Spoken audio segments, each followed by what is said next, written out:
ستړی د ستوري رادیو ټلویزیون ډېرو درنو پاتمنو لیدونکو اوریدونکو او مینوالو سلامونه او ښې چارې. دا د نن شپه زه بصیر بیدار ستوری او زما ګرانه همکاره اغلې صدف ځواک ستاسې سره د یو نوي ادبي بنډار او مرکې په چوپړ کې یو. د نن شپې مېلمه مو ځوان تاند او خوږژبی شاعر ښاغلی الهام همدرد صاحب دی چې سره د دې چې نوموړی شاعر دی بلکې ښه لیکوال او ژورنالیست هم دی.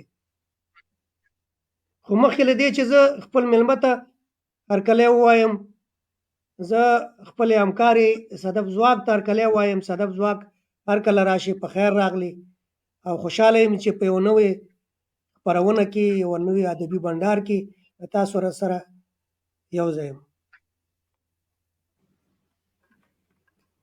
صدف ډېره زیاته مننه کوم ستوري صاحب. زه هم په خپل وار سره سلامونه، مینه او احترامات وړاندې کوم د ستوري راډیو تلویزیون ټولو درنو قدرمنو لیدونکو او اوریدونکو ته. هیله لرم چې ټول به روغ او جوړ اوسئ او د صحت جامې به پر تن ولرئ. قدرمنو، تقریبا له یوې هفتې ځنډ وروسته نن یو ځل بیا په یو ادبي بنډار کې له خپل ګران همکار او د پښتو ژبې یو ځوان او خوږ شاعر سره ستاسې د کورونو مېلمه یو. هیله لرم چې خپرونه کې راسره تر اخره پاتې شئ او هیره دې نه وي چې خپرونه کې راسره د کمنټ له لارې هم برخه واخلئ. قدرمنو دوستانو، د نن ورځې خپرونې مېلمه الهام همدرد صاحب دی چې زه باوري یم ډېری دوستان به د هغه له چهرې سره، د هغه له شاعرۍ سره په سوشل میډیا کې آشنا اوسي. خو مخکې له هغې چې ورشو د پروګرام په لور، د ده د ژوند په هکله او د ده د لاسته راوړنو په هکله ورسره خبرې وکړو. له دوی څخه به یو لنډ معرفت ولرو. هغه د الهام همدرد صاحب خپرونې ته په خیر راغلی. ډېره خوښه یم چې نن ورځ خپرونه کې تاسو له ځان سره لرو. مننه اغلې ځواک ورکوي تاته او ګران ستوري صاحب ته او ستاسو د راډیو ټلویزیون ټولو درنو لیدونکو او اوریدونکو ته سلامونه او نیکې هیلې وړاندې کوم په دې هیله چې خپرونه مو په خیر سره پیل کړې وي. مننه کوو همدرد صاحب. که په مهرباني ستور صاحب همدرد صاحب، زه هم درته په خپل وار سره هرکلی وایم او مننه مو کوم چې زموږ بلنه مو ومنله او زموږ خپرونه کې زموږ سره په دې بنډار کې نن شرکت لرئ. خو مخکې له دې نه چې خپرونه آغاز کړو، تاسو به ځینو دوستان پیژني، نو زموږ لیدونکو او اوریدونکو ته چې دمګړی یو ځای شوي دي په لنډه توګه خپل ځان وپیژنئ چې همدرد صاحب څوک دی، چېرته زیږېدلی دی، څومره یې زده کړې کړي دي او شاعري یې د کله نه پیل کړې ده. مهرباني. مننه ګران ستوری صاحب. زما خپل نوم ضیف الله همدرد دی او په سوشل میډیا باندې چې کله شاعري کوم نو د ملګرو په خوښه مې الهام همدرد نوم ځان ته انتخاب کړی. د کونړ ولایت د نرنګ ولسوالۍ د کوټکي په کلي کې زیږېدلی یم او د استاد سلطان محمود سالمزي په کور کې. همدارنګه لومړنۍ زده کړې مې د خپل کلي په ابتدایي ښوونځي کې کړي او ثانوي زده کړې مې د نرنګ ولسوالۍ په دیني مدرسه کې سرته رسولي دي. له هغې وروسته د غزني پوهنتون د شریعتو پوهنځي د فقه او قانون له څانګې څخه فارغ شوی یم. ډېر ښه همدرد صاحب، بس په لنډو کې د خپل ځان راوپېژانده. نو صدف، که اوس کوم سوال لرئ، پوښتنه لرئ په سر کې، د همدرد صاحب نه کولی شئ، که نه بیا یو شروع په یو غزل باندې کوو او بیا راځو خپلې خپرونې ته.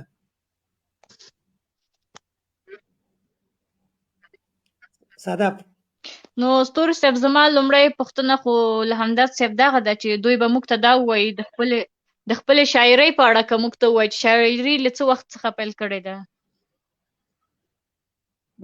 مننه اغلې صدف. زه له ماشومتوبه مې د شعر و شاعرۍ سره مینه وه.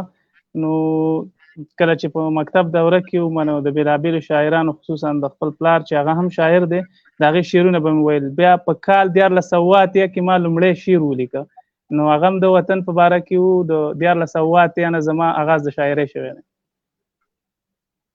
دا خو ډېره ښه ده نو چې ستاسو په کورنۍ کې پلار مو هم شاعر دی. او پلار مو څومره شاعري کړې ده؟ کومې ټولګې چاپ کړي دي؟ هو زما پلار چې دی هغه خو د هیواد په سطحه وتلی او منلی شاعر دی، 2 شعري ټولګې چاپ کړي دي او یوه بله هم چاپ ته آماده ده. نو د هغه یو تاثیر په ما باندې د هغه شعرونه به مې ویل، نو خپله بس وهڅېدلم چې شعر ولیکم. او دا هم موږ ته د ویاړ ځای دی، ځکه نوره ورځې چې کوم میلمانه راځي که نه ستوري صاحب، موږ ورنه پوښتنه کوو چې ستاسې په فیملي کې نور هم څوک شعرونه لیکي، ستاسو اولادونه هم ورسره مینه لري. نو نن موږ سره یو داسې ځوان دی چې د هغوی پلار خپله هم شاعر دی، او که چېرې هغوی موږ سره خپرونه کوي، موږ به پوښتنه کوله چې ستاسو زوی هم شاعري کوي او که نه. او د هغه ویاړ هم خبره ستاسو خپرونه اوري، تعقیبوي. که نوم یې را سره شریک کړي الهام صاحب. لیکوال، استاد او ژورنالیست سلطان محمود سالمزی. ډېر ښه، دا خو ډېر لوی شاعر دی، لوی لیکوال دی. بالکل زموږ نیکې هیلې او سلامونه دي ورته ورسېږي. سالمزی صاحب خو ډېر مشهور دی. وعلیکم السلام، هغه هم درته سلامونه کوي، ستاسو خپرونه اوري. ډېره زیاته مننه کوو. په سر کې موږ سره خپل یو کلام شریک کا، یو غزل انتخاب شریک کا. بیا نو دوستان راغلي دي، هغه به هم کمنټونه هم کوي لګیا دي، هغې به هم پوښتنې لري او موږ به هم تاسو نه پوښتنې کوو. مهرباني. مننه ستوري صاحب. لومړی خو یو 3 بیتونه دي تاسو ته به ډالۍ وي. وایي درد ومه او درد سره به پاتې شم، درد ومه او درد سره به پاتې شم، ستا د پلونو ګرد سره به پاتې شم. ښه شوه مینتوبه چې شاعر دې کړم، ښه شوه مینتوبه چې شاعر دې کړم، ښه شوه له هر فرد سره به پاتې شم. او مننه. وایي ښه شوه مینتوبه چې شاعر دې کړم، ښه شوه له هر فرد سره به پاتې شم. او مور ته په کمزوري غږ یې وویل نه ځمه همدرد سره به پاتې شم. او دغه یو غزل دی. ډېر ښکلی. مننه. وایي ای ستا د خولې خبره تکراري مې خوښېده، ای ستا د خولې خبره تکراري مې خوښېده، مین ومه نو ځکه شاعري مې خوښېده. او د زړه مننه، د زړه د تسلۍ بله چاره را پاتې نه وه، د زړه د تسلۍ بله چاره را پاتې نه وه، د مینې په نوم هره جواري مې خوښېده. او چې ښار ته مننه، چې ښار ته به سودا ته تلم نو ته به مې په یاد وي، چې ښار ته به سودا ته تلم نو ته به مې په یاد وي، جوړه دا ستا لپاره اناري مې خوښېده. او د کرکې او جګړې سره مې ورانه وه ملګرو. مننه. د کرکې او جګړې سره مې ورانه وه ملګرو، د امن په ارمانم کراري مې خوښېده. او مقطع ده. وایي هغې ویل له کلي ولې لاړلې همدرده، هغې ویل له کلي ولې لاړلې همدرده، بس ته مې انتخاب وي ستا یاري مې خوښېده. مننه. ډېر ښکلی، ډېر همدرد صاحب ستا شاعري خو زه چې تر څو ما په سوشل میډیا کې کتلې ده، په ټولنیزو رسنیو کې، فیسبوک د لارې، ډېره خوږه شاعري ده او د ډېر پخوا نه زه خپله تعقیبوم. نو ستا د عمر په حساب باندې ستا شاعري پخه هم ده او درنه هم ده. نو د تا نه مننه. الله دې عزت وکړه. بس څه وکړو، شاعري زه کله کله ویم ملګرو ته چې د والد صاحب برکت دی. نو زه به یو خبره وکړم د والد صاحب په باره کې. چې کله ما شاعري پټه کوله د والد صاحب نه، نو ما ورته نه ښودله چې زه شعر لیکم. دغه یو وخت زما کتاب چاپ شو، چې کله مې کتاب چاپ شو نو هغه لیدلی، بیا یې ما ته ویل چې ته هم شعر لیکې که نه. نو ما دومره پټه شاعري کوله، یعنې ما سره هغې همکاري نه ده کړې. همکاري په دې وجه چې ځکه ما شعر پټ لیکو. نو بیا د هغې نه وروسته یې ډېر تشویقولم. کله چې به کوم مشاعرې ته تللم نو بیا به ما ته ویل چې دا نورو ملګرو ته ویل چې دې ته مخکې دعوت ورکړي چې دا شعر ووایي، د شعر د ما نه پوخ دی. ډېر به یې تشویقولم. دا خو په دغه کې مشران چې شاعران یې همدغسې کېږي. دا ستا په شان ما هم د خپل پلار نه، زما پلار د خدای وبخښي ارواښاد ډاکټر کبیر ستوری، هغه هم شاعر و لیکوال و. ما به هغه شعرونه به مې لیکل، خو هغه ته به مې د هغه نه به مې پټه شاعري کوله. او بیا چې کله هغه شاعري زما دې حد ته راورسېدله چې زه خلکو پېژندلم پې هغه، نو هغه اخره کې خبر شوی و، خو بیا ډېر لږ وخت سره وفا وکړه، بیا په حق ورسېد. نو ما ته به ویل چې دا خپله شاعري ښکاره کوه او راوځه. شاعري د پټ شي نه دی نو زم زم تاسو والد صاحب سره خبره زه ته مننه کوم چې تاسو ته دغه درکړی دی او مینه درکړی دی. بالکل زموږ والد صاحب په موږ سره ډېره هڅه کوي، خواري کوي په هره برخه کې، نه یوازې دا چې شاعري په هر برخه کې د ژوند په ټولو برخو کې موږ سره مرسته کوي او تل هڅوي چې ستاسو کارونه صحیح دي نو هغې زموږ په کارونو باندې یعنې تشویق کوي.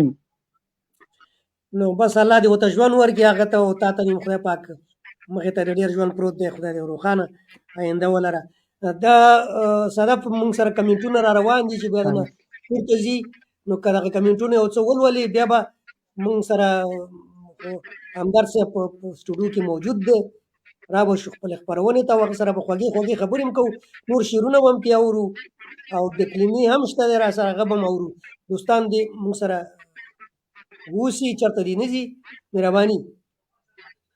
سمه ده ستوري صاحب، دلته کمنټونه هم دوستانو کړي دي. لومړنی کمنټ چې ماته ښکاري هغه باز محمد منګل صاحب کړی دی او منګل صاحب لیکلي وایي زما سلامونه او نیکې پیرزوینې د ستوري راډیو تلویزیون تکړه ویونکو ښاغلی ستوري صاحب، ښاغلي ځواک صاحب او ځوان داوطلب لیکوال او شاعر الهام همدرد صاحب ته او ټولو لیدونکو او اورېدونکو ته وړاندې کوم. الله تعالی دې وکړي چې روغتیا مو نصیب وي، له خدماتو مو منندو یم. منګل صاحب ستاسو سلامونو ته علیکم سلام وایو. ډېره زیاته مننه کوم چې تاسو په ټولو خپرونو کې له موږ سره یو کمنټ کوئ. نو همدرد صاحب به هم تاسو ته د خپلو سلامونو ځواب وروسته درکړي.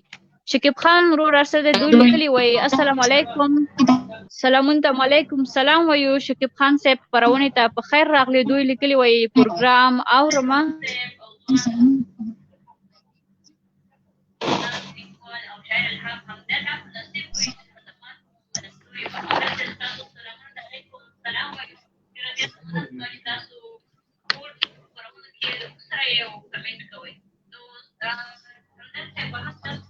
بخښنې سره صدف ستاسو غږ قطع شو.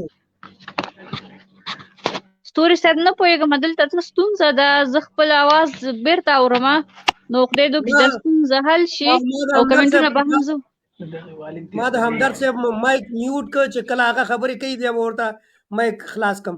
تاسو مهرباني وکړئ دا د هغې وجې نه کېږي. سمه ده ستوري صاحب. او بل کمنټ هم را سره رفیق الوت کړی دی. الوت صاحب لومړنی ځل ده چې موږ سره خپرونه کې یو ځای شوی دی. دوی لیکلي وایي السلام علیکم ستوري صاحب، ځواک او میلمه ته مینه او احترام وړاندې کوو. الوت صاحب ستاسو سلامونو ته علیکم سلام وایم. خپرونې ته په خیر راغلی. هیله لرم چې ټولو خپرونه کې له موږ سره اوسئ. او دوی یو څلور شعرونه ډالۍ کړي دي. دوی لیکلي وایي د ځواني مرګه د محبت د جنازې تماشه ما دې وکړله د داسې تماشې تماشه، زما په ذات کې د نیکۍ او بدۍ جنګ دی روان، زه ورته ځیر یمه کومه د لانجې تماشه. ډېره زیاته مننه کوو رفیق الوت صاحب دا ستاسو شاعرۍ څخه او ستاسو د ښکلي غزل څخه. او بل کمنټ هم باز محمد منګل صاحب کړی. دوی بیا لیکلي وایي همدرد صاحب زما د فیسبوک ملګری دی، تکړه شاعر دی، زه دغه څو بیتونه دی ورته ډالۍ وي. وایي لیکلي دي وایي چې مین شي لیونی به درته وایي، چې مین شي لیونی به درته وایي، هم بې لارې یو سړی به درته وایي. دا ښار نه دی د لیوانو لوی میدان دی، چې یار مړ کړي نو زلمی به درته وایي. چې په مینه د یو چا تهداب نه وي ګیله مه کړه نو پردی به درته وایي. منګل صاحب ستاسو له کمنټونو څخه مننه کوم او همدرد صاحب هم هیله کوم چې هیله لرم چې دا یې اورېدلی وي او دوی ته دې ډالۍ وي. ایوب شوقدري صاحب را سره دی. شوقدري صاحب لیکلي دي وایي ستوري صاحب، ځواک پور او الهام همدرد صاحب ته سلامونه وړاندې کوم. شوقدري صاحب سلامونه ته علیکم سلام وایم. خپرونې ته په خیر راغلی. ستوري صاحب دا هغه کمنټونه وو چې ما ته ښکارېدل که کوم کمنټ پاتې وي هغه تاسې وایئ، ځکه چې دوستان بیا خفه نه شي چې زما کمنټ پاتې شو. نو که پاتې نه وي نو تاسې هم ځواب ورکړئ، همدرد صاحب به هم کمنټونو ته ځواب ورکړي. مشال خان چې دی هغه کمنټونه کړي دي، سلامونه ویلي دي تاسو ته، ما ته، میلمه ته. هغه د مشال خان دغه کمنټونه ډېر زیات یې کړي دي، کور یې ودان. او ورسره دین بادشاه صاحب چې هغه اول ځل لومړی وار دی چې موږ سره په خپرونه کې یو ځای شوی دی، هغه هم لیکلي چې ماشاءالله ډېر ښه. ډېره زیاته مننه دین بادشاه صاحب چې موږ سره خپرونه کې ځای شوی. رفیق الوت صاحب دا لومړی ځل نه دی، تقریبا دویم ځل ماته ښکاري چې راغلی دی. دی هم ښه شاعر دی او ښه شاعري کوي. نو هغه شاعري خو تاسو څه ولوستله. زه بخښنه غواړم چې زه شاعري ځکه نشم لوستلی چې ماته دغه لفظونه چې دي یو بل کې نښتې ښکاري. زه د لیپټاپ نه خپرونه کوم، نو دا کوم د چا شعرونه چې خو البته لنډې لیکي، 2 بیتونه زیات موږ د شاعرۍ دغه نشو کولی. دا خپرونه زموږ میلمه ته وقف وي او هغه میلمه پکې کولی شي چې خپله شاعري پوره ووایي، خو نور دوستان دې موږ سره صرف 2 بیتونه شریکوي، نو د 2 بیتونو شاعري به ورته اغلې صدف ځواک زمزمه کوي. شوکت علي صاحب خو ستاسو نوم واخیسته، هغه هم راغلی را سره دی. او وجیح الله ستومان صاحب را سره ملګری شوی دی او ستا لیوال، دې دواړو سلامونه لیکلي دي او همدرد صاحب ته هم دغه لیکلي دي، دا خپل نیک تمنیات او سلامونه او احترامات یې لیکلي او موږ ته هم لیکلي. ډېره زیاته مننه ترې کوو. او لیوال صاحب هم لیکلي چې ستوري صاحب او غلي ځواک او میلمه ته احترام. لیوال صاحب ډېره زیاته مننه، خوشحاله او سوکاله اوسئ. نو دغه کمنټونه او همدرد صاحب مهرباني وکړئ، تاسو د دې دوستانو کمنټونو ته جواب ورکړئ، بیا به خپل خپرونې ته راځو. نو زه هم په خپل وار سره ګران دین باچا صاحب، مشال خان صاحب او منګل صاحب، شوکت علي صاحب، سومان صاحب، ستا لیوال صاحب او الوت صاحب ته سلامونه وایم په دې هیله چې زموږ خپرونه تر پایه واوري او خپرونه نه خوند واخلي. ډېره زیاته مننه. زه یو پوښتنه لرم د همدرد صاحب. مهرباني. دونه کم عمر کې شاعري هم کړې ده، خوږه شاعري هم کړې ده، هم کړي دا هم راغونډه کړې ده، کومه شعري ټولګه هم ته چاپ کړې ده. مخکې خو ذکر وکړو، خو بیا هم چې دوستان هم په سم پوه شي او زه هم پوه شم، ستوری صاحب هم چاپ دي نو ما ستوری صاحب زما لومړی شعري ټولګه ستا د ماشومتوب تصویر په کال 1995 کې چاپ شوې ده او اوس مهال په بازار کې شتون نه لري، ځکه ما ته خپرنده ټولنې وویل که د دوهم ځل لپاره یې چاپ کړه. نو ما ونه غوښتل ځکه هلته یو څه غلطي موجودې وي، د هغه لیکوالانو لیکنې پکې پاتې شوي په دې خاطر باندې، نو ما هغه دوهم ځل چاپ نه کړل او دوهم کتاب انشاءالله کمپوز شوی دی خو لا تر اوسه چاپ شوی نه دی. نو لومړنۍ شعري ټولګه مې چاپ شوې وه، ستا د ماشومتوب تصویر. ستا د ماشومتوب تصویر دې سره ریلیټډ یو خبره نږدې یوه خبره را سره را په یاد شوله، نو که ستا اجازه یې ذکر کومه. نو مینه دې کړې که نه ده؟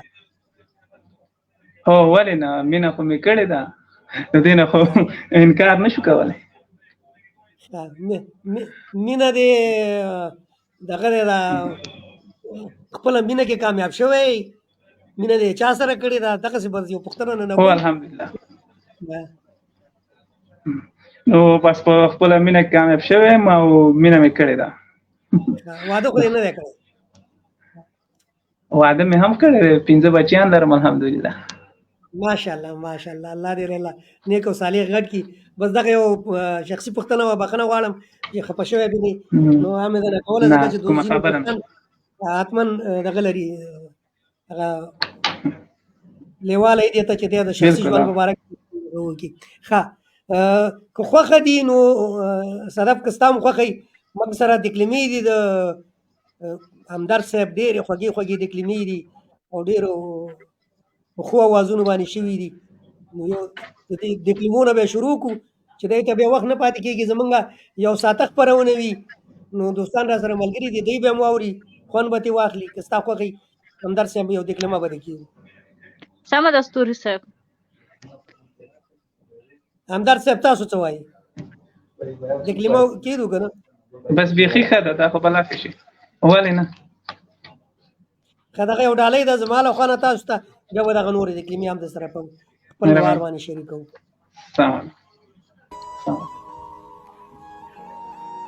خوږژبی شاعر الهام همدرد وایي چې زما د زړه غوښتنو سره مل نشو قسمته،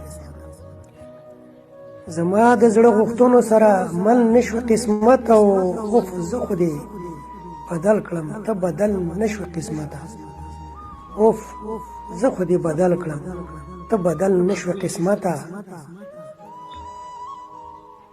او بلا بلا کیسې مې درته وکړي د هر جبر بلا بلا کیسې مې درته وکړي د هر جبر او اګا مې په یو راز مکمل نشوي قسمته اګا مې په یو راز هم مکمل نشوي قسمته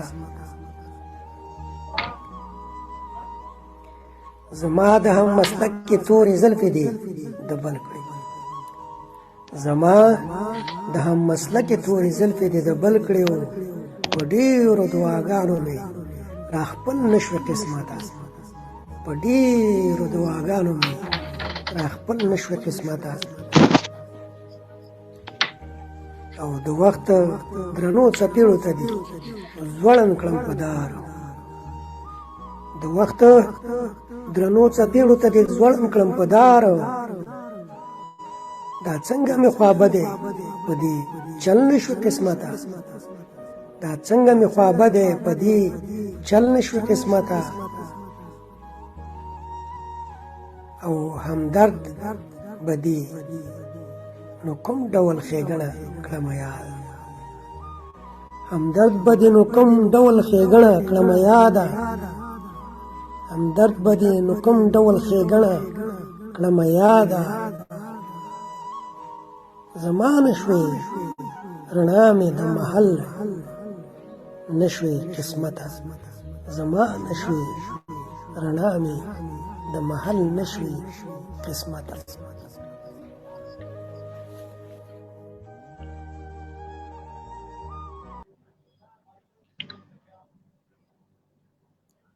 همدرد صاحب دغه ډیکلمه دی خدای دې وکړي چې ستا خوښه شوې وي ډېره زیاته مننه خوندوره ډیکلمه وه ډېر په ښکلي غږ دې ویلی وه کور دې ودان ستوری صاحب بس ډېره زیاته مننه ستاسو نه اوس دې ته راځو چې دغه ادبي بنډارونو دې کې کله ناکله برخه اخلئ که نه اخلئ داسې زمینه درته برابره ده چې په دې ادبي ټولنو کې برخه واخلئ په مشاعرو کې برخه واخلئ دې کې وخت لرئ که نه لرئ زه چې کله په پوهنتون کې وم نو موږ په هلته په غزني کې د کلیوال ادبي ملګري په نوم باندې یو بنډار درلودو هلته به تللم هغې سره مې برخه اخیسته په ننګرهار کې چې ومه نو ځوان ادبي بهیر په نوم و هلته به مې د ملګرو سره په دغه بنډارونو کې برخه اخیسته اوس چې دلته یم دلته ملګري غوښتنه کوي خو مصروفیتونه ډېر زه وزګارېږم نه چې ورشم دلته په کابل کې نو ولې نه بنډارونو کې خو برخه اخلو زه دا خو ډېره ښه خبره ده الله دې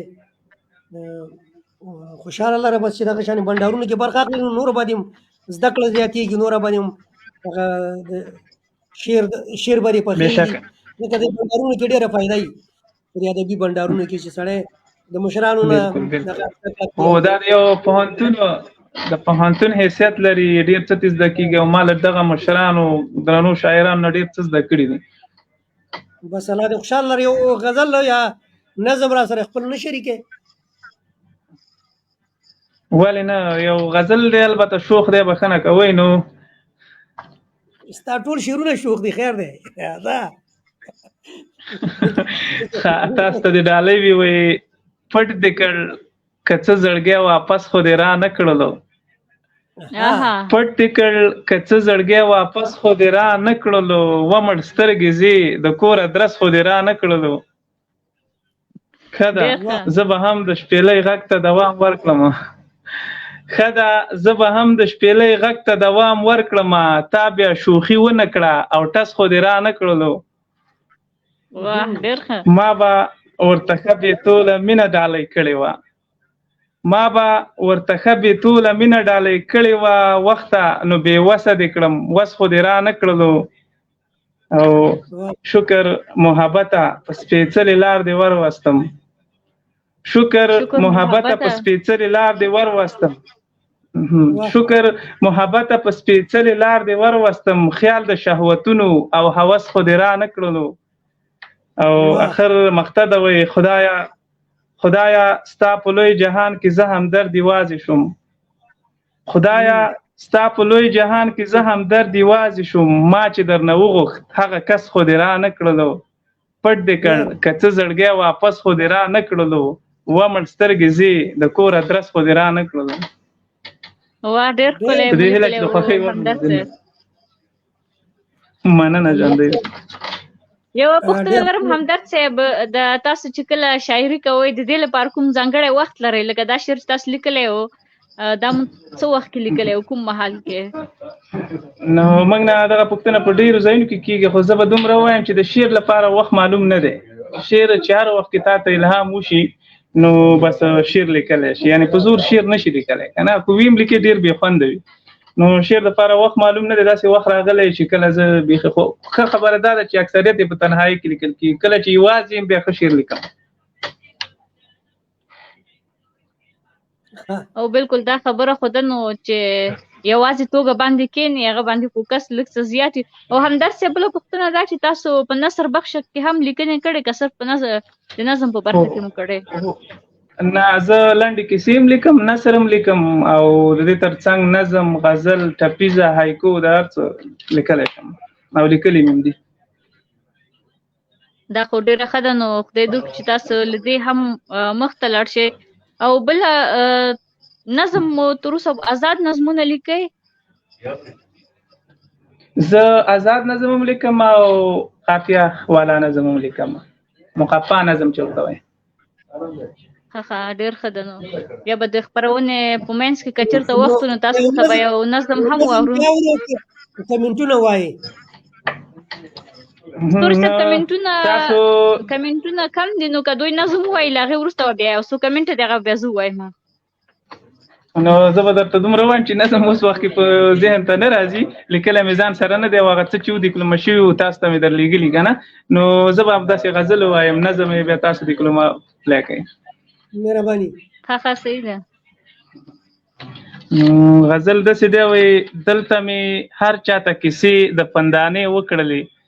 هغه زمونږ کلي کې او ځایونو کې دا یو رواج دی وایي پندانې کیسه درته وکړم که نه چې ورته وایي چې وو بیا ته وایي چې داسې مه وایه چې وو که نه. نو دغسې یو څه کیسه د هغه مې په دې شعر کې راغستې ده وایي دلته مې هر چاته کیسې د پندانې وکړلې، ژوند تېرولو ته مې ډېرې بهانې وکړلې، او پوهېږي ستا د تلو نه پس مې په ځان څه ونه کړل، پوهېږي ستا د تلو نه پس مې په ځان څه وکړل، لیونۍ ما د یو معتاد په څېر کانې وکړلې.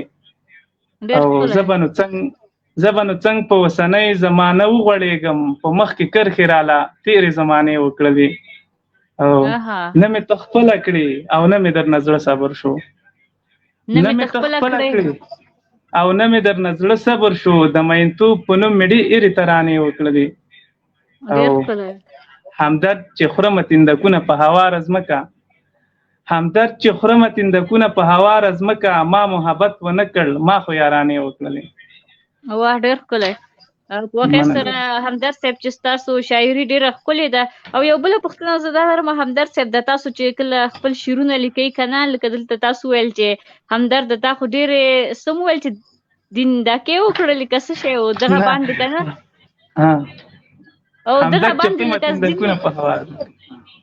تندکونه یعنې داسې ځینې کلمې وي چې هغه په کلي بانډونو کې زیات استعمالیږي او بیا د ښار خلک یا ځینې نور په دغو خبرو باندې نه پوهېږي. ستاسو نظر د دې په اړه څه دی؟ یعنې داسې کلمې پکې استعمال شي په شاعرۍ کې چې هغه یو لهجه پورې تړلې اوسي او بل څوک پرې پوه نه شي. نو زه داسې وایم موږ خو کلیوال یو که نه، اکثریت وخت مو په کلي کې تېر کړی دی، نو موږ دا شاعري کوو چې یعنې هر څوک زموږ د شاعرۍ په دغه باندې پوه شي کلیوالي لهجه باندې. نو بعضې وخت کې داسې یو خاص چا دپاره شوي وي. نو دا بیا بستر کلیوال به پوهېږي. نو همدرد صاحب دا صدف ځان دپاره اوس دغه کوي ځکه چې دی خو خپله دغه دی د زدرانه د پکتیاواله ده که نه، د خپله لهجه ده چې دا زه د خپله لهجه استعمالوم. تا ته اجازه ده؟ مهرباني. او ستوري صاحب دا خو بیا سخته وي نو چې دوی خپله لهجه استعمال کوي، زه خپله ځاځۍ لهجه استعمال کوم، څوک پرې پوه نه شي، ځکه ما دا پوښتنه دوی څخه وکړه. زه ورسره بلد یم. د دې لهجو ځان له خوندونه وي، ځان له مزې وي د هرې لهجې. دا یو ګلدسته ده دا لهجې ښه پښتو ژبې. او شاعري به وایي داسې شاعري کوي که نه چې هغه تلپاتې واوسېږي. تلپاتې مطلب زما خو دا دی چې هغه داسې شعر وي چې په د نورو وختونو سره راتلونکي وخت سره هغه تړاو ولري که نه. نو موږ چې دا کومه شاعري کوو د دې دپاره یې کوو چې د هرې سیمې د هر خلکو هغه د رواج او د هغې د لهجې سره برابره اوسېږي. نو دا هم د یو خاص چا دپاره لیکل شوی و. بالکل دا خو داسې دا به په ځینو شعرونو کې چې تاسو هغه الفاظ او ټکي چې هغه اوس په دې دور کې نه مې استعمالېږي او ته استعمال کړي دا ډېره بهتره په دې چې دغه نوی کل نوی نسل دا د دې سره اشنا شي بلد شي. موږ پخوا داسې دغه لکه اوس اشر شو اوس نشته غوبل نشته دی کنه لو او دا شیان نشته دی اوس هر څه ماشین ته دغه شوي دي خو دا یوه مثال قلبا دا که په دغه کې استعماله په شاعرۍ کې نو تا نه راکشران اپلن ته پوس کې چې دا څه شی دي ورته تشریح ورکړي نو دا خوند ورکوي ډېره زیاته کوي او دغه خپل کلتور ساتل دي په دې کې چې سړی راونغاړي. موږ هڅه هم دا وي که نه چې موږ د خپل هېواد خلکو په ژبه باندې وغږېږو هغه زموږ د شاعرۍ په مقصد باندې پوه شي که نه. شاعري هم دغه ده او نو چې ډېر سخت لغات موږ استعمال کړو هغه بیا نه پوهېږي او هر ځای کې خو ادیب هم نه چې د هغې تشریح ورته وکړي. بالکل ډېره ښه خبره ده او صدف نوي کمنټونه راغلي دي نو دغه سره مهرباني ورته ولوله بیا به راشو یو بلې ډیپلومې ته. سمه د ستوري صاحب بل کمنټ هم ستا لیوال کړی دی. دوی لیکلي وایي شاعري راته په یوازې خوا کې ناسته او له غمه مې سینه کې زړه بستر دی. وایي ډېره زیاته مننه کوو لیوال صاحب ستاسو له کمنټونو څخه. بل کمنټ هم بس محمد منګل صاحب کړی. دوی لیکلي وایي زما سوال له همدرد صاحب څخه دا دی چې د غزل ترڅنګ نظمونه هم لیکلي دي. نو منګل صاحب دوی د خپرونې په منځ کې دې پوښتنې ته ځواب ورکړو. هیله لرم چې تاسو د دې پوښتنې ځواب اخیستی. ایوب شوقدري صاحب لیکلي وایي د وخت درنو سپېړو واه واه ډېر دادونه واخلئ. ډېره زیاته مننه کوو شوقدري صاحب. بیا منګل صاحب بیا هم لیکلي وایي واه واه ډېر ښکلی غزل. ایوب شوقدري صاحب بل کمنټ کړی وایي الهام صاحب نه پوښتنه ده چې په کومو صنفونو باندې مو کار کړی دی. شوقدري صاحب نو الهام صاحب به ستاسو پوښتنو ته ځواب درکړي. عبدالوارث خلجي صاحب را سره دی. خلجي صاحب نه ډېره زیاته مننه کوو چې ټولو خپرونو کې له موږ سره وي او د کمنټ له لارې را سره ونډه اخلي. دوی لیکلي سلامونه نیکې هیلې او احترامات صدف ځواک تا ته ستوري صاحب او د نن ورځې خپرون دروند مېلمه ته سلامونه ته علیکم السلام وایو خلجي صاحب هر کله راشئ. سلطان سالمزی صاحب را سره دی چې دوی لیکلي وایي ډېره مننه کوم ستوري صاحب. فکر کوم دا د الهام همدرد صاحب پلار و چې له دوی څخه زیاته مننه کوو چې موږ سره خپرونه کې دی. عبدالوارث خلجي صاحب نه بخښنه غواړم صدف زه به سالمزي صاحب ته یو ځل بیا هرکلی ووایم او ډېره زیاته مننه چې تاسو موږ سره په خپله په دې خپرونه کې ملګري شولې موږ سره د کمنټ د لارې برخه واخیسته. سالمزی صاحب هم ډېر ښه او تکړه شاعر دی زموږ د سیمې زموږ د وطن زموږ د هېواد او الله دې ورته ژوند ورکړي او چې دغه شانې دغه دا یو خوش اخلاق او دغه اولاد یې هم زیږولی دی او د یو ادبي پانګې کې نور هم اضافه کړې ده. ډېره زیاته مننه دې کوو. مهرباني صدف نور او بل کمنټ هم عبدالوارث خلجي صاحب کړی دی. دوی لیکلي وایي قلمه پاڼې د ژوند ولیکه دغه قصه یو څه په خوند ولیکه. قلمه سترګې عصري ولیکه صدف غاښونه مرواري ولیکه. مخې آینه خوله ګلقند ولیکه دغه قصه یو څه په خوند ولیکه. ډېره زیاته مننه کوو خلجي صاحب چې تاسو تل موږ ته خپرونه کې بیتونه رالیږئ. او بل کمنټ هم زرداد شاکر افریدي صاحب کړی دی چې دوی لیکلي وایي سلامونه ملګرو د بنډار ملګرو سلامونه ته علیکم السلام وایم افریدي صاحب خپرونې ته په خیر راغلی. او سلطان سالمزی صاحب بیا هم لیکلي وایي په ژوند عمر او هڅو مو برکت شه او ګران همدرد ته د لا بریا او په هیله ستاسو له کمنټونو څخه زیاته مننه کوو او همدرد صاحب به انشاءالله چې تل همداسې ځلیږي او پلار به یې پرې ویاړ کوي. او بیا هم خلجي صاحب لیکلي وایي راځه چې زه او ته واخلو عکسونه مشترک پر لاره د عشق کېږدو قدمونه مشترک. ډېره زیاته مننه کوم خلجي صاحب. زرداد شاکر افریدي صاحب بیا هم لیکلي وایي رویباره نیسته نن سبا د رویبار کار موبایل کوي. نو نه پوهېږم چې دوی څه لیکلي دي زه پوه نه شوم. نو که ستوري صاحب تاسو پوهې بیا به وروسته ورته ووایئ. نقیب الله محمدي لیکلي وایي همدرد صاحب او تاسو ته د ښایسته خپرونې غوښتونکی یم. ډېره زیاته مننه کوم محمدي صاحب. او منګل صاحب بیا هم لیکلي وایي بالکل ځینې ورک لغتونه باید استعمال شي چې تازه شي. نو همدرد صاحب تاسو ته ویلي دي. خلجي صاحب هم بیا لیکلي وایي ډیډۍ سي لا او تا ته د راز نوی در معلوم په شپه کې ښایستې وینو خوبونه مشترک. او بل کمنټ هم سیلاب همدرد صاحب دی چې دوی لیکلي وایي سلام کوم ټولو کتونکو اوریدونکو ته او ستاسې ټول ټیم ته. او همدرد صاحب نه مې پوښتنه دا ده چې ده کله نه شعر لیکلی او کورنۍ کې مو بل څوک دغه شانتې شته او نه پوهېږم دوی نور څه لیکلي دي، زه پوه نه شوم. ستاسو له کمنټ څخه زیاته مننه کوم. د اخر کې څو ټکي لږ سره نښتي دي. بل څوک بیا بل شاعر کمنټ شته هم هغه داسې لیکلي چې بل څوک شاعر هم په کورنۍ کې شته که نه؟ بالکل شته دی. د ده والد صاحب شاعر دی او مخکې ذکر هم وکړو په دې خپرونه کې موږ سره یو ځای هم دی. سالمزی صاحب کمنټونه هم کوي، شعرونه هم، شاعر هم دی او د همدرد صاحب والد دی، پلار یې دی. مهرباني. او بل کمنټ هم را سره خلیل مومند کړی دی، وایي خپرونه مو فرانسه کې اورم. مومند صاحب خپرونې ته په خیر راغلی. وحید الله ستومان صاحب کمنټ کړی وایي همدرد صاحب ښه نظم وایي، که د خپل یو نظم د ویلو غوښتنه ترېنه وکړي. نو همدرد صاحب خو مخکې هم وویل چې ما سره اوس کوم نظم نشته، نو که ستوري صاحب په ډیپلوما کې اخیستی وي نو هغه به تاسو ته وړاندې کړي. بل کمنټ را سره دیا سنګ انجان کړی دی چې انجان صاحب ته خپرونې ته ښه راغلاست وایم چې دوی تاسو سره ستوري صاحب خپرونه کې میلمه هم وو. دوی لیکلي سلامونه او نیکې هیلې قدرمن ستوري صاحب، قدرمن صدف ځواک صاحب، قدرمن میلمه الهام همدرد صاحب، د ستوري راډیو تلویزیون قدرمنو ټولو کارکوونکو لیدونکو اوریدونکو ته ګډې سلامونه وړاندې کوم. ډېر ښکلی پروګرام، بریا مو مل اوسه. ډېره زیاته مننه کوو دیا سنګ انجان صاحب، خپرونې ته په خیر راغلی او له تاسو څخه مننه چې زموږ ټولو خپرونو کې راسره وئ او ونډه اخلئ. او خلجي صاحب بیا هم لیکلی وایي په خیال کې را حاضر شه وخیلو ته دې درځم، نور ځکه خلک وایي ستی خیالونه مشترک. نو مننه کوو خلجي صاحب ستاسو له بیتونو څخه چې موږ ته یې خپرونه کې وړاندې کوئ. او ځینې وخت دا ټکي داسې لیکل شوي وي ستوري صاحب چې له ما څخه ګډوډ شي، نو دوستان بخښنه کوئ، په دې باندې خفه نه شئ. ستوري صاحب دا کمنټونه وو چې ما ته ښکارېدل، که کوم کمنټ پاتې نو دوستان خفه نه شي، هغه تاسې ووایئ، که نه نو د کمنټونو ځواب ورکړئ. بس یو آخري کمنټ بل راغی، نقیب الله محمدي لیکلي چې د همدرد صاحب غواړو چې یو تکلیمه وکړي، که یې ونه کړي نو زه همدا اوس ورسره یم او بیا یې د حال پوښتنه کوم.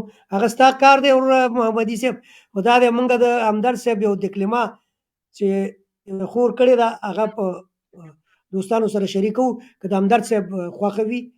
همدرد صاحب ستا مایک ما موټ کړی ده، اوس خبرې کولی چې همدرد صاحب اجازه دې وي ستا یو تکلیمه موږ دوستانو سره شریکوو. ولې نه ځکه چې نظمونه ما سره اوس نشته دی، نو په دې خاطر باندې په اورېدونکو زما ډیپلوما واوره، هغه کوم چې نظم ډیپلوما شوی دی، نو په دې هیله چې د خوښې وړ وي.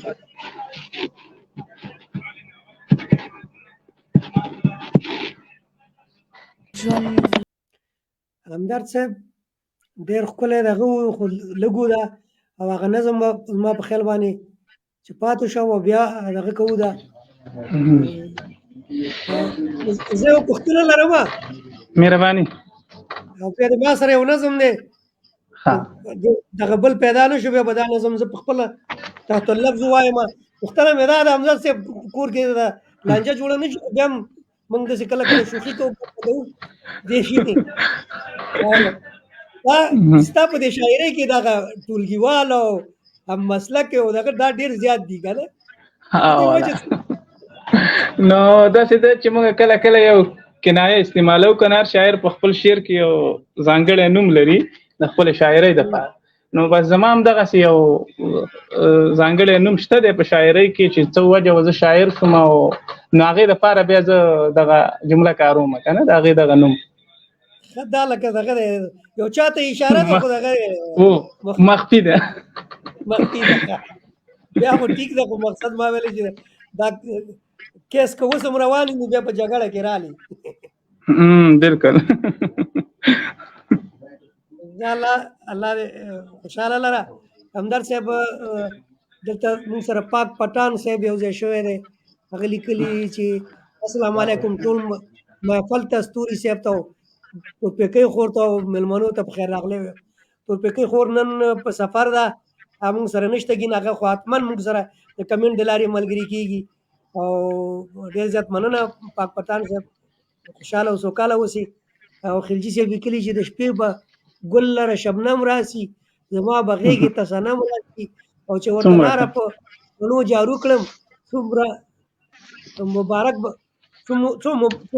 څومره مبارک به قدم راسي خدای دې وکړي غلط مې نه وي ویلی ما ته پکې یو نښتې ښکاري لکه نثر غوندې بس ډېر ښه کور یې ودان د خلجي صاحب او د نور کمنټونه خو نشته که نو صدف که بله پوښتنه نه وي دلته یو د مور په نوم باندې یو بله دکلمه ده دا به کېدو دوستانو سره او بیا راځو خپلې خپرونې ته ستوري صاحب مخکې له هغې چې ډیپلوما کېږدئ زه له همدرد صاحب څخه یو پوښتنه لرم همدرد صاحب دا ځینې وایي که نه چې شاعري یو ذاتي استعداد دی آیا دغه کسبي هم کېدلی شي ستاسو په نظر نو کسبي یعنې کسب شي نو کسب خو داسې که یو څوک هڅه وکړي که نه نو کېدلی شي زما په نظر خو دومره وایم چې شاعري زما د توان خبره نه ده شاعري زما د توان خبره نه ده توري راشي او لفظونه ترېنه جوړ شي ډېر ښکلی نو ځینې داسې هم وي ستوري صاحب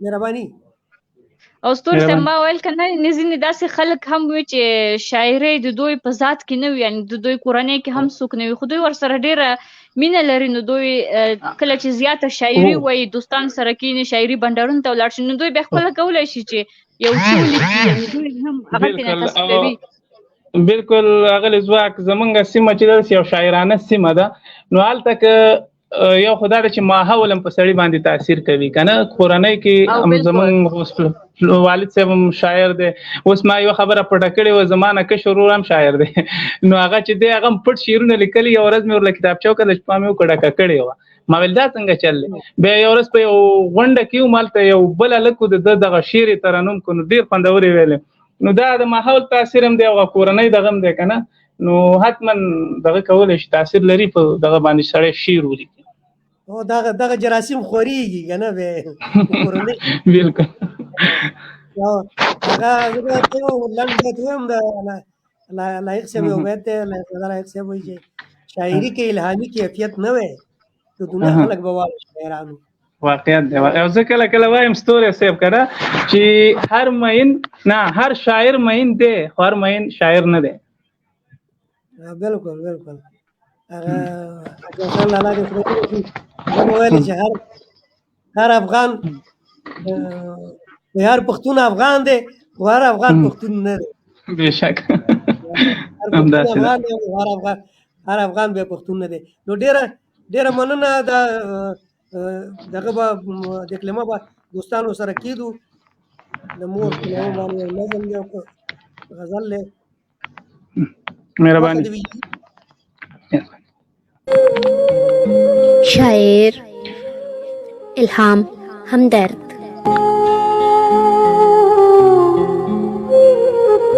مورې چېرته یې غږ وکړه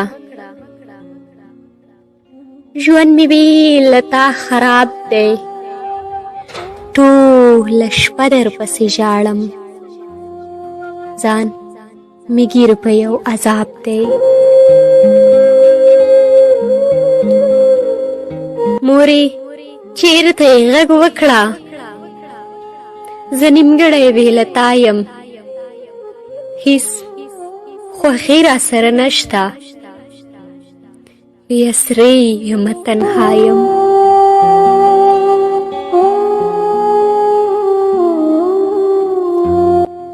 مورې چېرته یې غږ وکړه بې له تا نړۍ تیاره ده هرې خواته خاموشي ده د غم وریځه راخوره ده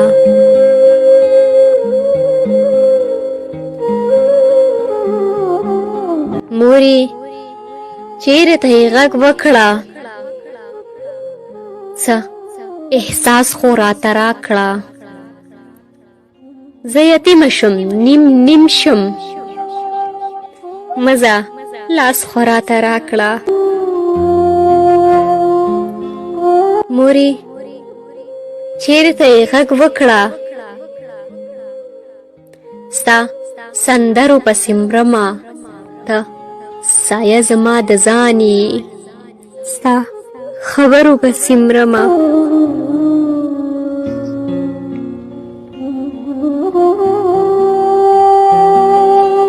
مورې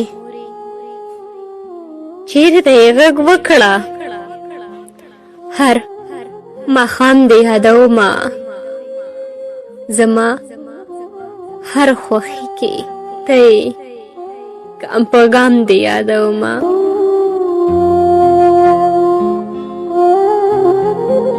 مورې چیرته یې غږ وکړه زړه مې موړ دی له هر چا نه زه دې چا نه تپوس وکړم ستا بېلتون کړمه ستومانه مورې چیرته یې غږ وکړه لیونۍ شومه قسم دی راستانه شه بیرته راشه اوف ګونګی شومه قسم دی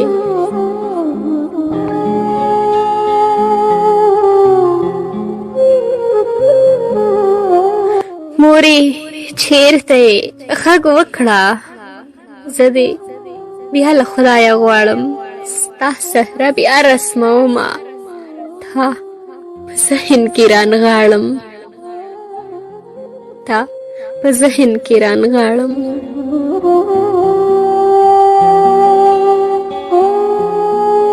مورې چیرته یې غږ وکړه ډک له درد زړګی ټکور کړه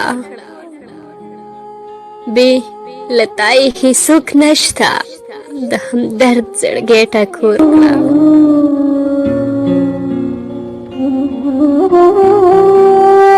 زه به تا ته ټپې وکړم ته بیا غوږ ښه رانږدې کړه درته وایم ای څه داسې مورې ته چیرته رانه لاړې مورې ته چیرته رانه لاړې زه دې غمونو ته یوازې پرېښودمه مورې یتیم شم بې اسرې شم مورې یتیم شم بې اسرې شم زرې زرې شم سر خاورې بادومه زرې زرې شم په سر خاورې بادومه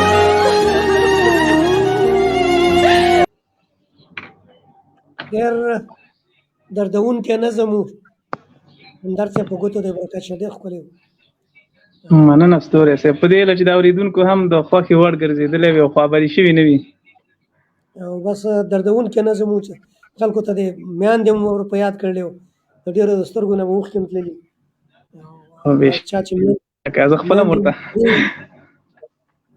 د چا چې میندې مړې وي هغه د الله تعالی په جنتونو کې خدای دې ورته هغه دنیا ښایسته کړي آمین او چا چې ژوندي خدای دې ورله عمر ورکړي روغې لري ډېره زیاته مننه آمین زه زموږ سره تقریبا یو 15 دقیقې یا 6 دقیقې پاتې دي د خپرونې هغه ورو ورو راغونډېږي که نه په اخره کې به بیا تا نه مونږ یو پیغام وکړو او دوستانو سره به خدای پاماني کوو تاسو نه به هم کوو ګورو چې کوم نوی کمنټ راغلی او صدا پرې راسره یو ځای کړي نو شریک یې کړي ستوري صاحب دلته کمنټونه هم شته دي چې یو کمنټ پاک پټان صاحب کړی دی وایي دوی لیکلي چې لور په لور یې په جهان رسول غواړم پښتو ژبه تر اسمان رسول غواړم پښتانه یو چا ناحقه بدنام کړي دغه غږ تر حکمران رسول غواړم چې دنیا ورته ولاړه لاس په نام وي هغه ځای دی مشران رسول غواړم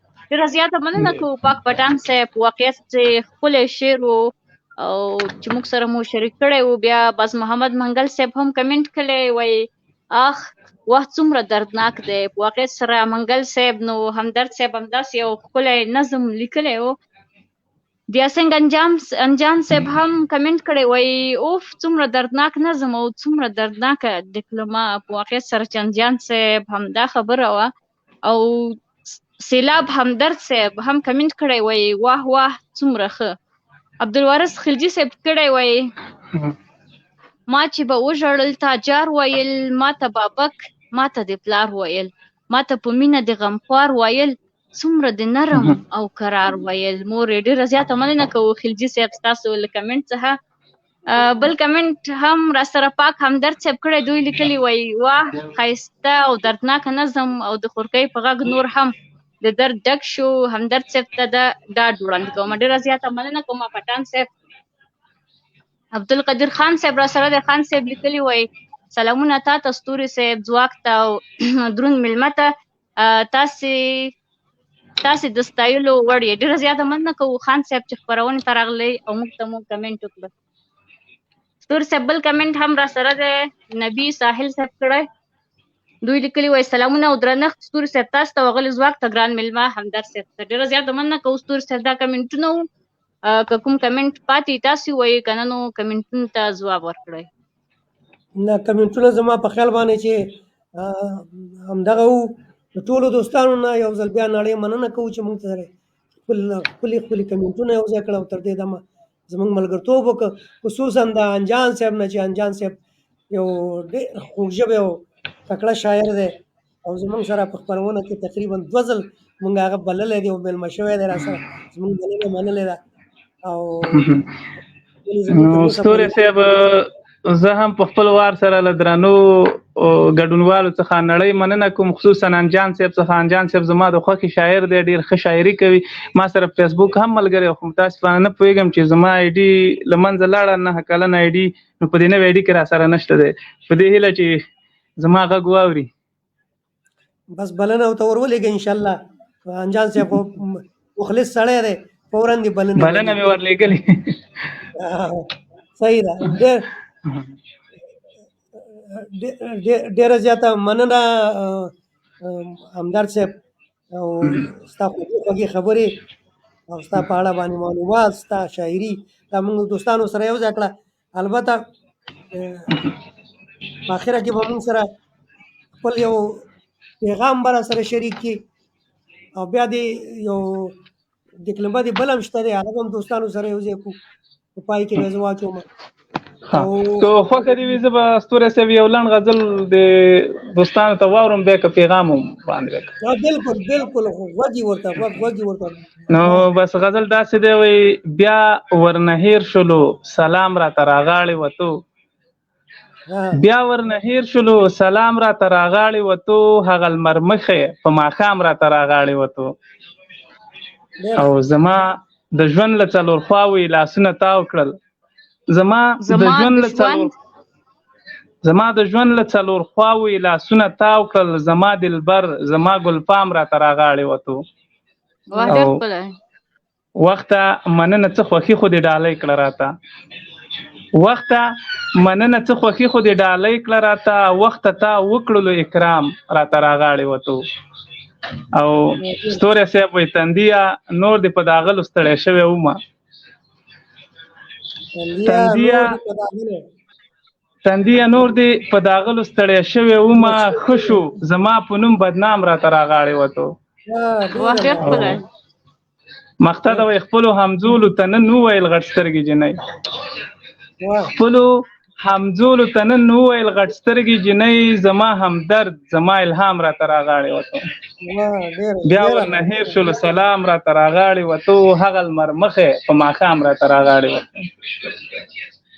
ډېر خوب همدرد سره به زموږ خپل خپرونه چې ده نو بس په پایو شیبو کې ده او پیغام لري دوستانو ته او زموږ د دې ستوري راډیو تلویزیون پاک له باندې څه ویل لري، نو مهرباني وکړه بیا به سبق خپل اخري خبره وکړي او بیا به خپرونه راغونډه کړو. نو مننه ستوري صاحب. زه خو ستاسو تلویزیون په هکله به دومره ووایم چې تاسو یو نوښت کړی دی چې په اروپا کې مو د پښتو ژبې خدمت ته ملا تړلې ده او ستاسې هڅې د ستایلو دي. همدارنګه خپلو ټولو مینوالو ته او هغه کسان چې زما غږ اوري او تعقیبوي ما هغه ټولو ته وایم چې زده کړه وکړئ او د زده کړې په واسطه ځان له سیالانو سره سیال کړئ تر څو مو هېواد له محتاجۍ، فقر او بیکارۍ څخه خلاص شي. ډېره زیاته مننه، خوشحاله اوسئ. دا خپرونه به بیا مهرباني صدف تاسو خپل اخري دغه وکړئ خبره وکړئ بیا به موږ خپرونه راغونډو. سمه ده ستوري صاحب، زه هم له همدرد صاحب څخه ډېره زیاته مننه کوم چې موږ ته یې وخت راکړ او خپرونه کې یې راسره ونډه واخیستله، او یوه نړۍ مننه له هغو دوستانو څخه چې تل راځي زموږ خپرونې اوري او موږ سره د کمنټونو له لارې ونډه اخلي. هیله لرم چې تاسو تل موږ سره خپرونو کې یاست او زموږ میلمانه همداسې په خپلو کمنټونو سره ونازوئ. او دوستان تر بلې خپرونې چې بیا زه له خپل ګران همکار ستوري صاحب سره ستاسو په درانه چوپړ کې حاضرېږم. تاسو ټول په لوی او بخښونکي رب تعالی سپارم. ښه شپه ولرئ. ډېره زیاته مننه ستاسو نه ګرانې همکارې صدف ځواک او د قدرمن میلمه الهام همدرد صاحب نه چې ځوان او تان شاعر دی او ډېر خوږژبی شاعر دی، زما د خوښې شاعر هم دی البته. نو ډېره زیاته مننه ترې کوو چې زموږ بلنه یې ومنله، موږ سره ډېر ښه او ادبي بنډار سرته ورسوه. همدارنګه د خپلو درنو پتمنو او قدرمنو لیدونکو اورېدونکو او مینهوالو نه چې هره ګړۍ موږ سره یو ځای کېږي، موږ ته کمنټ کوي، زموږ خپرونې ته موږ سره شرکت کوي، د هغه نه نړۍ نړۍ مننه کوم او هیله ترې کوم چې زموږ خپرونه که چا لایک کړي نه وي زموږ دا چینل، نو چینل زموږ لایک کوي او زموږ چینل چې دی دا فالو هم کوي. او سبا به دا خپرونه په علاوه د دې نه چې په فیسبوک باندې وي، په دغه باندې به هم وي، په یوټیوب باندې به هم وي. نو مهرباني وکړئ هغه چینل زموږ سبسکرایب کړئ، د یوټیوب چینل. د خپلو دوستانو نه ډېره زیاته مننه کوم یو ځل بیا د همدرد صاحب نه تاسو نه، او په آخره کې ښه شپه ورته غواړم. دغه یو همدرد صاحب یو ډکلمه ورسره یو ځای کومه او په دې باندې خدای پاماني اخلو. د الله په امان، الله مو مل شه.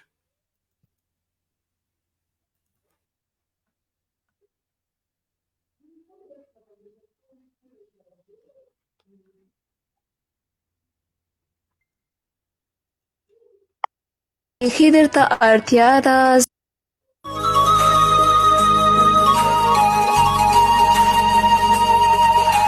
هم مسلکې اوس بیخي درته اړتیا ده، هم مسلکې اوس بیخي درته اړتیا ده، ځکه ژوند مې د نفرت په اوږو بار دی. بې له تا هم د هېواد حالات خراب دي، رالوتی پرې د خاورو ګرد غبار دی.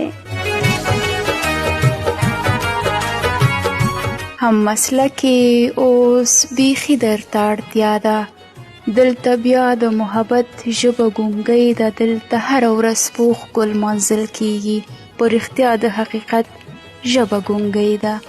هم مسلکې اوس بیخي درته اړتیا ده، کلیوال دې د غربت بلا وهلی، بې له تا یې هېڅ چاره د روغتیا نشته، د دې دور د وحشت بلا وهلی. هم مسلکې اوس بیخي درته اړتیا ده، د غمونو په دریاب کې راحصار یم، د خلاصون لاره یې نه ده رامعلومه، ای په بل ډول عذاب کې راحصار یم. هم مسلکې اوس بیخي درته اړتیا ده، خپل ریښې ریښې ګریوان مې واک کې نه دی، ډېر بېوسه او بېکسه یم قسم دی، نور څه پرېږده چې دا ځان مې واک کې نه دی. هم مسلکې اوس بیخي درته اړتیا ده، د سیند تر څنګ چنار رانه خفه دی، د ګودر د چکرونو غونډه نشته، مازدیګر لکه خوږ یار رانه خفه دی. هم مسلکې اوس بیخي درته اړتیا ده، د مین سړي له درده ځان خبر کړه، د پردي وطن کیسې راته ونه کړې، له ټپي ټپي همدرده ځان خبر کړه. هم مسلکې اوس بیخي درته اړتیا ده، نیمه شپه ده او ستا خوږ غږ ته په تمه، راځه بیا هغه ټپه را زمزمه کړه، چې زه ستا تر څنګ بیده شمه بېغمه. هم مسلکې یک هزار به درته وکړم، ته ټپې ته کمپوز جوړ کړه منتظر یم، هو همدا ټپه چې تا به هر وخت کړله، شاعر جانانه په ما ګرانه، بغیر له تا نه ژوندون خوند نه راکوي نه، بغیر له تا نه ژوندون خوند نه راکوي نه.